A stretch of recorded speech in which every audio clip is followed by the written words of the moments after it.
আউযু বিল্লাহি মিনাশ শাইতানির রাজিম বিসমিল্লাহির রহমানির রহিম। আসসালামু আলাইকুম ওয়া রাহমাতুল্লাহ। আলোচনা করতে চাচ্ছি আম্বিয়া কেরামের আসল কাজ। বস্তুত আম্বিয়া কেরাম ও বুনিয়াদের সংস্কার সাধনের জন্যই দুনিয়াতে আবির্ভূত হয়েছেন। মানবতার এ মৌলিক চিকিৎসাই তারা করেছেন। মানুষের উপর হতে মানুষের প্রভুত্বকে নির্মূল করার জন্যই তারা এসেছেন। মানুষের জুলুম নিপীড়ন হতে, মিথ্যা ইলাহর দাসত্ব জাল হতে এবং শোষণ ও কুশাসন হতে মুক্তিদানের জন্য তারা আবির্ভূত হয়েছিলেন। মানবতার সীমালঙ্ঘনকারী মানুষকে সীমার মধ্যে সংঘবদ্ধ করা, মানবতার সীমা হতে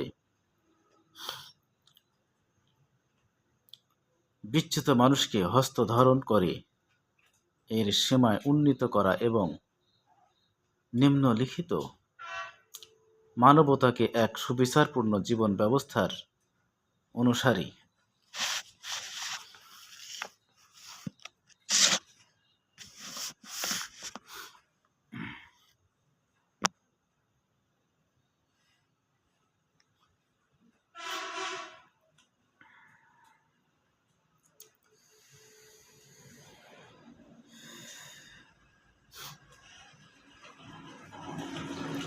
করে দেওয়াই তাদের একমাত্র উদ্দেশ্য। তাদের প্রতিষ্ঠিত সমাজ ও জীবন ব্যবস্থায় মানুষ মানুষের প্রভুত্ব ইলাহ হবে না, মানুষ মানুষের দাস হবে না। সকল মানুষ হবে এক আল্লাহর দাসানুদাস। প্রথম দিন হতে শেষ পর্যন্ত সকল নবীরই এই পয়গাম ছিল মানবতার প্রতি। হে মানুষ, আল্লাহর দাসত্ব স্বীকার করো, তিনি ছাড়া তোমাদের আর কোনো ইলাহ নেই। হযরত নূহ, হযরত হুদ, হযরত সালেহ, হযরত শুআয়ব আলাইহিস সালাম সকলেই এই একই কথা বলেছিলেন। সর্বশেষ নবী হযরত মুহাম্মদ সাল্লাল্লাহু আলাইহি ওয়াসাল্লাম এই কথাই ঘোষণা করেছেন, আমি তোমাদেরকে সতর্ক ও সাবধান করতে এসেছি মাত্র।